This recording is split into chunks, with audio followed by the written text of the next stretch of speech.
지난 6일 사망한 유명 식당 한일관의 김모 대표.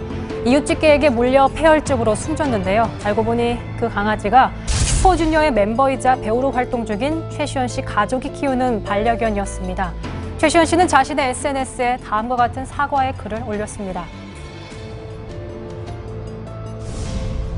부인과 유가족분들께 진심으로 애도의 뜻을 전합니다. 반려견을 키우는 가족의 한 사람으로 큰 책임감을 느낍니다. 항상 철저한 관리를 했어야 하는데 부주의로 엄청난 일이 일어나 깊이 반성하고 있습니다. 숨진 한일관 대표의 유가족들은 최 씨 가족의 사과를 받아들이고 법적 조치는 취하지 않겠다는 입장입니다. 최 씨 가족의 반려견 프렌치 불독이 자주 사람을 물었다는데요.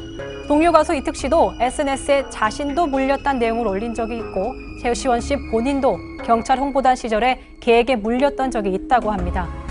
최근 반려견 관련 사건, 사고가 늘어나고 있습니다. 자유한국당 윤재욱 의원실에 따르면 지난해 개와 관련 안전사고가 2,111건에 달했습니다. 사고를 당한 한 피해자 아버지는 견주들이 문제의 심각성을 모르고 있다고 지적했습니다. 저희 딸이 너무 아파가지고 예. 피를 너무 많이 흘리고 그러니까 자기가 직접 119에 전화를 했다고 그러더라고요. 그래서 병원 가보니 응급실에 있더라고요, 딸이. 그때 경찰서에 신고를 해서 같이 갔죠, 거기 견주분한테. 같이 가니까 뭐 견주분 개 한 번 물린 거 가지고 그러냐고. 더불어민주당 인재근 의원실에 따르면 최근 5년간 반려견 사고로 치료받고 건강보험에서 의료비 지원을 받은 사람이 500명 이상입니다. 치료비만 10억 6천만 원이 넘는다고 하는데요. 그런데 개 주인에게 치료비를 청구했다가 환수하지 못한 치료비도 3억 3,100만 원에 달합니다. 전문가들은 사나운 개에게 입마개를 씌우는 건 기본이라고 지적합니다.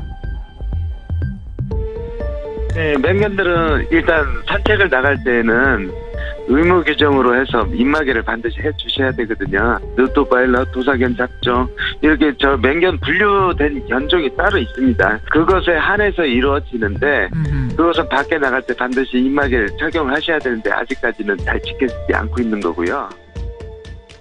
청와대 게시판에도 이른바 최시원법을 만들어달라는 청원이 올라왔는데요.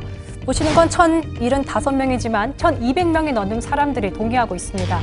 사실 우리나라의 경우 관련법이 미약하다는 지적입니다. 동물보호법 시행규칙 제12조에 맹견을 동반할 때 목줄 외에 입마개를 해야 한다고 돼 있지만 위반하는 경우가 적지 않고요. 위반해도 50만 원 이하의 벌금 정도에 불과하다고 합니다. 사망할 경우 과실치상죄로 처벌받을 수 있지만 수위가 높지 않은 편입니다.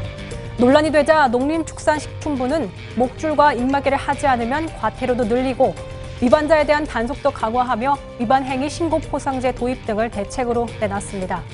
반려견이 늘어나는 만큼 관련 법규도 제정돼야겠지만 무엇보다 패티켓, 반려견을 키우는 사람들, 견주들이 에티켓을 지키는 게 더 중요해 보입니다.